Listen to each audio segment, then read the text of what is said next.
Well, fall is here, and to help us fittingly decorate our front entrances is interior designer Glen Peloso doing a little bit of exterior. Yeah, it's true. It's doing a little bit of exterior. And what's interesting to me is that people want to get the front of the house looking fall-y, but there seems like I remember my mother had wreaths like for every single week there was a different wreath. Where I'm like, why don't you just get a couple that will sort of last a little while? So you can go sort of in two ways. You just stick it on the door. One is a little bit more traditional. One is a little bit more country, and you can decide which one suits you best. Either way, this is going to go right through. You can take this right into onto Halloween without any troubles at all.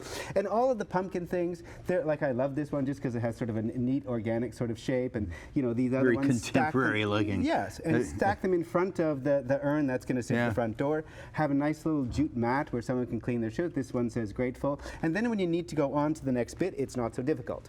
Here's a really simple urn. So this is inexpensive. Yeah, first of all, the urn itself looks metal, but But it's actually really, it's just acrylic, and it's really easy to deal with. Not so expensive, so easy to do. If you're one of those people that goes away over the holidays, or even if you're away at the cottage and back and forth, something faux is good. So this is a faux ball. So it's a you'd never know Glen Peloso. Right? Yeah. But you need to buy something that's relatively good. Yeah.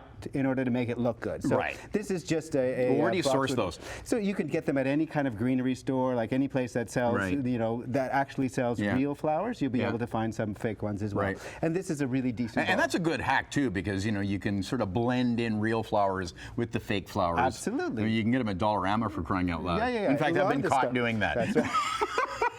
I'm not going to tell anybody. I'm going to continue to respect But it. I like these. It's like a faux grass. Yeah, and it just adds a bit of color, a little bit of shape in the front of it, and it sits by the front door. So if you have a covered porch and you don't get a lot of sun, it's hard with the flowers, do this. But here's the easy thing. So, what I do is I would just then take this away. It just all comes out at one piece. Yep. And then I could take a bunch of actual real flowers and drop them in, and it looks like all of a sudden I have a perfect little thing. That's going to stay perfectly good. Yeah. And you want to get them so that the height of it all, you can still add things to this, but you want it to end up being about at your shoulder height when you stand by the door. This is another great example of what it looks quite real. It is real. That's actually real, Bob. Oh, that's real. That's okay. real, yeah. Okay. This felt. I thought you had some fake stuff mixed in here. Okay. No, this is all real. This is actually. This is all to do with nature. This actually grew. Somebody made this happen. Wow. Isn't that good? Wow. So, I'm going to eat some. That's good.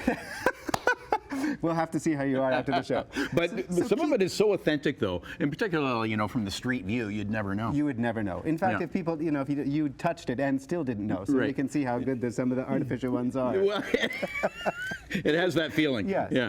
There's going to be a bald spot over here by the time a huge bald spot. Why don't we turn it around?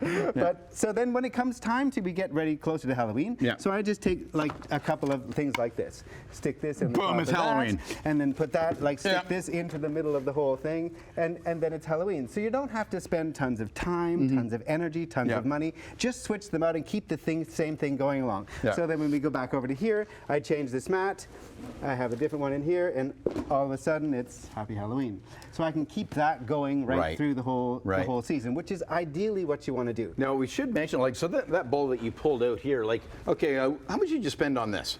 So that might be, the urn was probably around $50. Yeah. This is probably around $35. Yeah. This is probably around, I don't know, $1, $2, $4. You're just finding things, and you use them for as long as you need to, and then get rid of them. Right. You change them up, change the colors. Even the urns, if they're real metal urns, you can spray paint them, so that you could, if you were clever enough and you wanted to have an orange one for Halloween or an orange one for fall, you could paint the urn orange, paint it back to white, make it black, make it red, do whatever you want throughout the whole year. Yeah. But keep that front entrance giving you that little holiday pop, whatever the holiday is. But it looks so real.